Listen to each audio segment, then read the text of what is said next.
ginagawa nila sa atin. Para namang mapapakinabangan natin kapag nakalabas tayo dito. At umaasa ka pa talaga makakalabas tayo dito, no?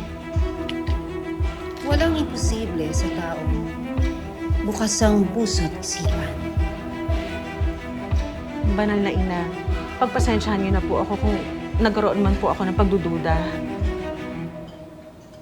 Pinapatawad kita. Maging masaya kayo sa ginagawa ninyo. Isa itong pasilip sa pakiramdam ng malilikha natin sa langit noong binubuo niya ang mundo.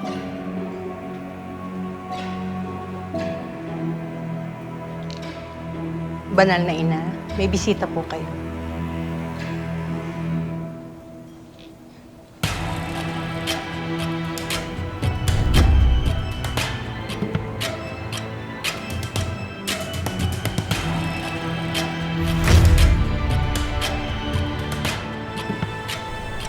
Ang dami mong pwedeng puntahan. Sa Tumahan mo pa talaga gustong pumasyal. Ang lapit-lapit kasi sa amin. Tapos hindi ko pa naiikot. Sobrang curious ako kung anong meron dyan. Gusto kong makita bago ako bumalik sa Amerika. Sige, sige. Magkita tayo sa plaza.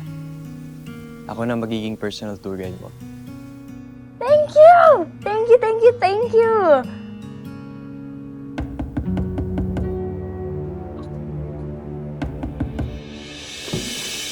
Dad! Hindi niyo hinintay na buksan ko ang pinto for you.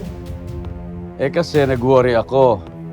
Ang tagal kong kumakatok, hindi ka sumasagot. Tsaka di ba sabi ko sa'yo na mas mabuti pa na huwag kang mag-lock ng kwarto. Kasi baka mamaya may mangyari sa'yo, di namin alam kung paano kami papasok. Sinasabi ko rin naman po sa inyo, Dad, hindi na ako bata. Isa pa, I'm getting better every day. Paano pa kaya kapag nag-resume ng pagpapagamot ko sa States, diba? Exactly. At kaya ako nandito para sabihin sa'yo na tumawag sa akin yung assistant ni Dr. Pernell. Meron daw siyang conference kaya ma-adjust ng 1 week yung pagpunta mo sa States para sa consultation mo sa kanya. It's okay, Dad. We can wait. Okay.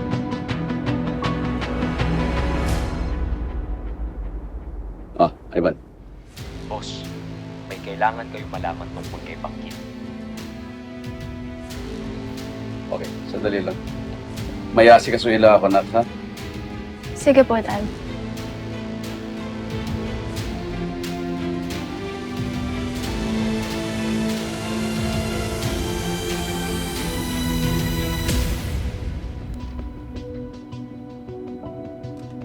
Kamusta, Manang? Dumating na ba yung mag-drive sa akin papuntang Tumahan? Oo, Rain. Kaya lang, kinakabahan ako na malaman ni Sir na tinutulungan kitang tumakas. Manang, minsan lang ako makiusap. Alam mo naman kung anong buhay ko. Para akong nasa preso.